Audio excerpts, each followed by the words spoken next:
চব্বিশের ভোটের আগে পোস্টার রহস্য বাংলায় বিকল্প রাজনীতি চাই শহর থেকে জেলা। এই পোস্টারেই 6 লাভ শ্যামবাজার থেকে শুরু করে পার্ক সার্কাস, গড়িয়াহাট, রাজীব ইন্দিরার মূর্তি ছাড়াও লিফলেট রয়েছে বিধান ভবনের সামনে। হাতকর্মীরা সেই সমস্ত পোস্টার ছিঁড়ে ফেলেন। আজ সকালবেলা থেকেই দেখতে পাওয়া যায় বিভিন্ন জায়গায় কলকাতা শহরের যে এই পোস্টার বাংলায় বিকল্প রাজনীতি, শুধু এইটুকুই লেখা রয়েছে এই পোস্টারে।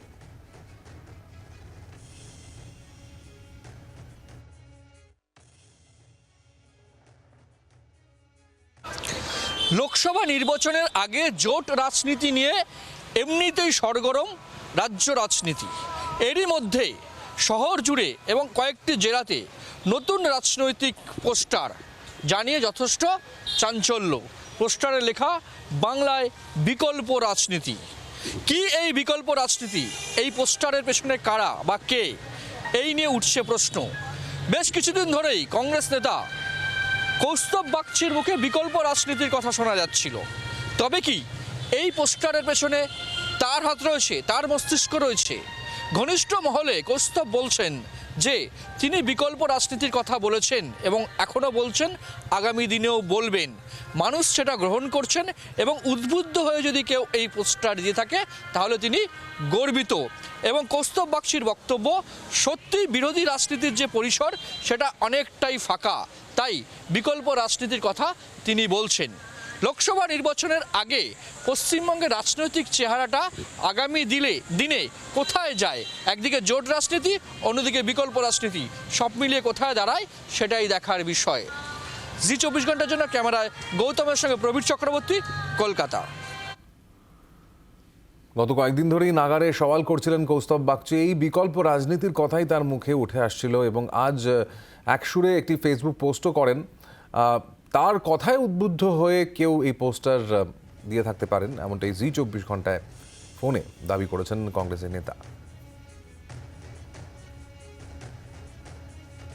বর্তমানে বিরোধী রাজনৈতিক যে পরিসর বাংলাতে, সেখানে একটা খুব বড় ভ্যাকিউম। আমি যদি আমার নিজের দলের কথা বলি, সেখানে দেখবেন কংগ্রেস দীর্ঘদিন ধরে এখানে জোট রাজনীতির বাধ্যবাধকতায় আমরা একটা ক্ষয়িষ্ণু শক্তিতে পরিণত হয়েছি।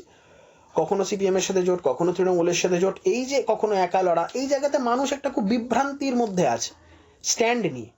এত লড়াই করবার পরেও এখন তৃণমূলের সাথে আমাদের নেতারা যখন দিল্লিতে একসাথে এক মঞ্চ শেয়ার করে, এখানে জোট নিয়ে আলাপ আলোচনা হয়, কি হবে না হবে সেটা তো সময় বলবে, কিন্তু যখনই আলাপ আলোচনাগুলো হয়, চিন্তা ভাবনাগুলো হয়, তখনই মানুষের মধ্যে একটা পারসেপশনের জায়গা থেকে কংগ্রেসের প্রতি একটা নেগেটিভ চিন্তা ভাবনা চলে আসে।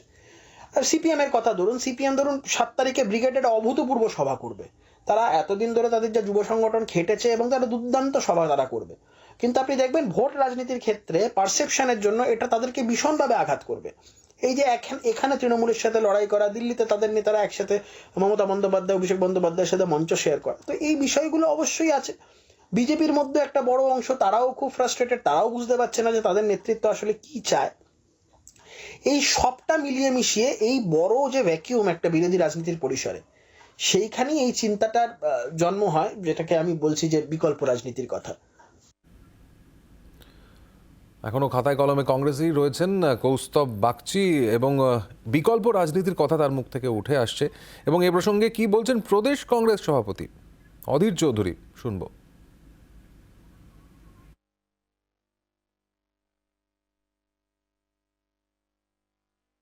আমার যেহেতু জল্পনার মধ্যে আমরা নেই, নিজেদের মধ্যেকার মারামারি আরো দিনের পর দিন বাড়বে।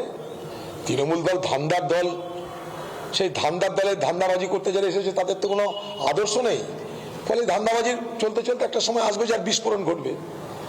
তার এগুলো উৎসমুখ, এখান থেকে আস্তে আস্তে ফাটল হবে, দূরত্ব তৈরি হবে, নিজেদের মধ্যে মারামারি এখনই তো হয়ে গেছে, মারামারি চলছে নিজেদের মধ্যে। কে কাকে জেল পাঠালে আরেকটা দলের খুশি হয়, আরেকটা দল অপেক্ষা করা যে ওই নেতা কবে জেলে যাবে, এসব চলছে তৃণমূল দলে।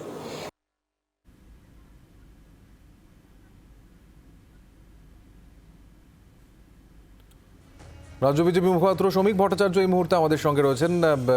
সামনেই লোকসভা নির্বাচন, তার আগে এই পোস্টার কলকাতা শহরের বিভিন্ন জায়গায় বাংলায় বিকল্প রাজনীতি এবং কৌস্তব বাগচির পেছনে রয়েছে বলে একটা মহল মনে করছে, কি বলবেন?